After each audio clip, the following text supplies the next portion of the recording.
Hello, I'm Anna-Maria. And I am Eleni. And welcome to Real Life Bookworms. Today we'll be reviewing Queen of Shadows by Sarah J. Maas. Whoever doesn't live under a rock knows that Queen of Shadows is the fourth installment in the Throne of Glass series and that it came out in September 1st.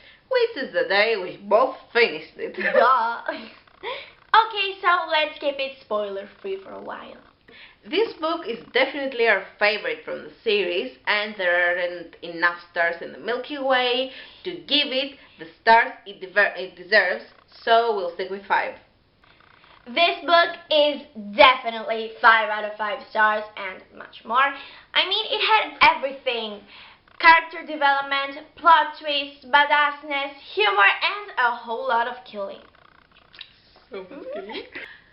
We absolutely love the direction Selena's story is taken in Queen of Shadows. Some parts really took us by surprise, others had us crying our eyes out, AKA the whole book. and others had us rolling on the floor laughing, and my brother thinking that I'm an idiot, again. Okay, we can't really say anything else without spoiling the book for the ones who haven't read it yet, so you've been warned. The rest of this video contains about the whole plot of Queen of Shadows and also, obviously, spoilers for the previous books.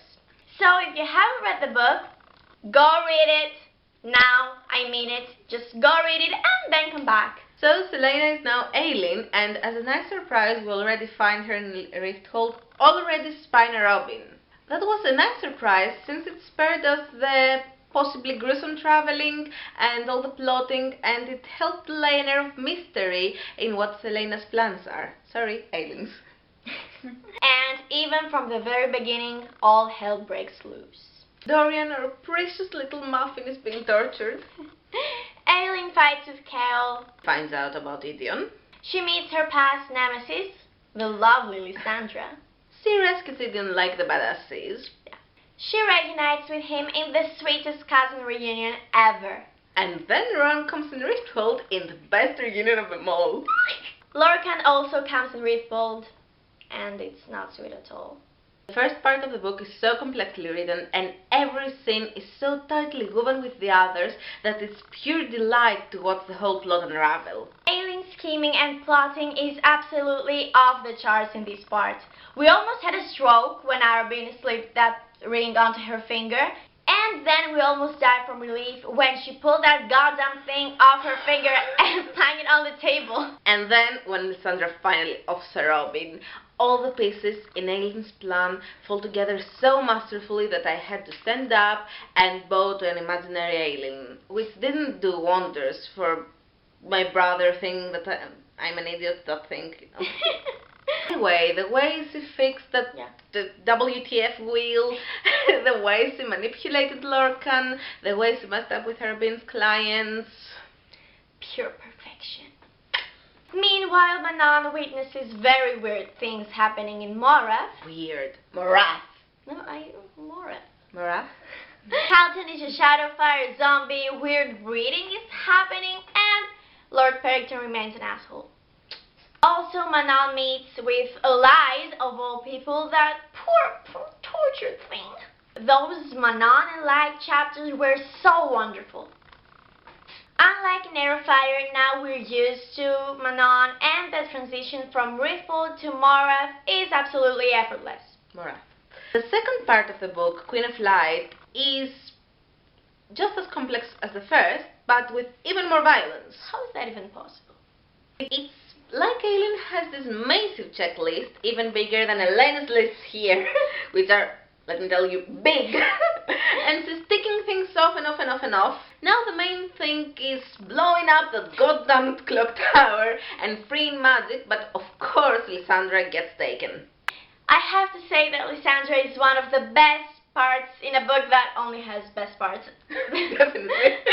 What she did for little Evangeline was a massive show of altruism, especially for a girl with her past, and frankly, she's one of the most captivating, awesome, delicious cinema rolls in this book. Lysandra gets saved by the most badass, awesome rescue team in the history of rescues, and then Dorian meets Manon. Manon meets Dorian. And then Cole is being a very honorable idiot, and Aileen meets Manon. In the most badass one-on-one battle ever, claws and daggers meet and awesomeness occurs. The finale of the book was spectacular. Aileen freaking Galathinius gets in the palace through the front door. Literally the front door. Absolute mayhem occurs. We get a second stroke when the king calls Selena Aileen. Oh my god, that was... I mean, I cried out loud and it was very late and my parents were sleeping and I might have woken them up, but I'm not sure. I mean, my nook fell off my hands and I was on the floor screaming and like it was midnight or something. Oh my god, that was something. Again, Aileen has plotted everything in painstaking detail. Checklists. She manipulates the king like a boss. She manipulates the Vault Prince inside Dorian like a boss. She frees magic via Rowan and Aiden, who totally blew up that clock tower. And who would totally be dead without Lorcan and Lysandra. Well, it was Lorcan's fault in the first place. Yes, but then Lysandra saved them from a totally another thing. Yeah, so they'd be dead twice. Whatever. In Maas, it's raining fire. Manon and Light and Coltane make a killer tree. Manon learns wicked truths. Elide escapes, and Coltane, well, if only Selena had given her a bit more thought in the beginning when she was Selena. Yeah. But she does give Elide a pretty little packet about Selena Serdothian. What the heck was that? I think anyone can imagine what the heck was that. And now Dorian, whom Manon helped Aileen save, is King of Underland. The King of Underland is dead, and it was freaking Barrington all along! How? Where did it come from? Again! And also, now Cal can walk and he has to go to Taurus Headman. Oh my god, a lot of things happened. And Aileen's court reaches their end. Lord Idion, Lady Lysandra, and Prince Rowan.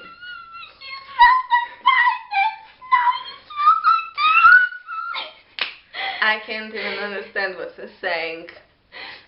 Still, it was pretty emotional. Yeah, Ymir didn't die for nothing, after all. Okay.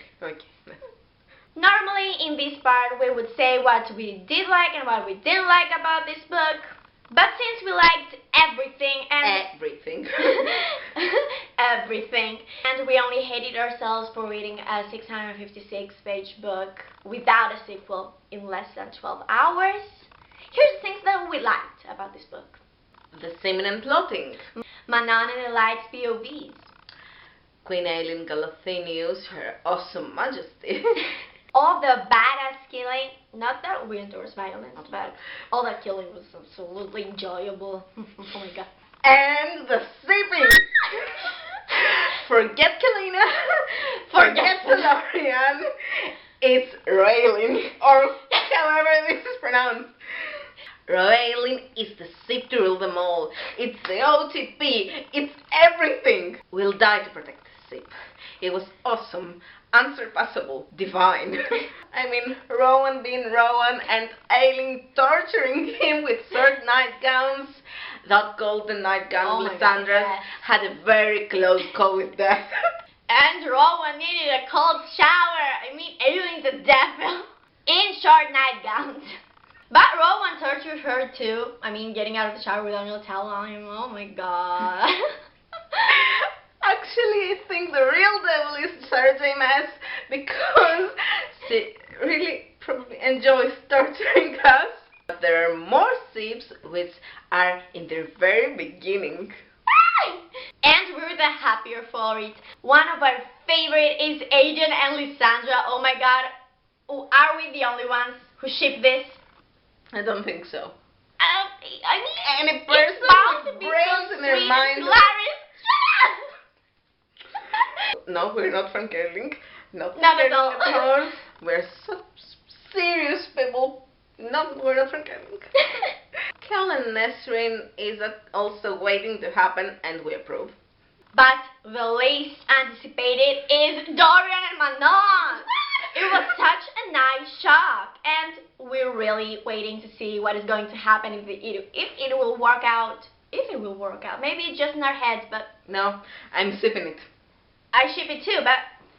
Oh, you know, Queen of Shadows was the best book we've read in a while, and we've read some fantastic books, some perfect books recently.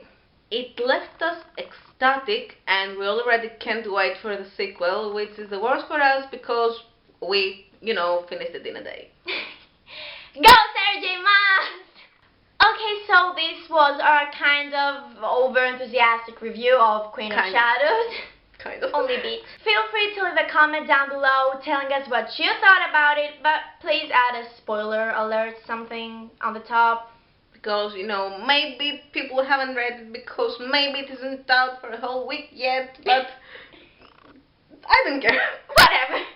Okay, so that's all we have for today. If you want to see more, please subscribe to our channel. Thanks for watching. Bye.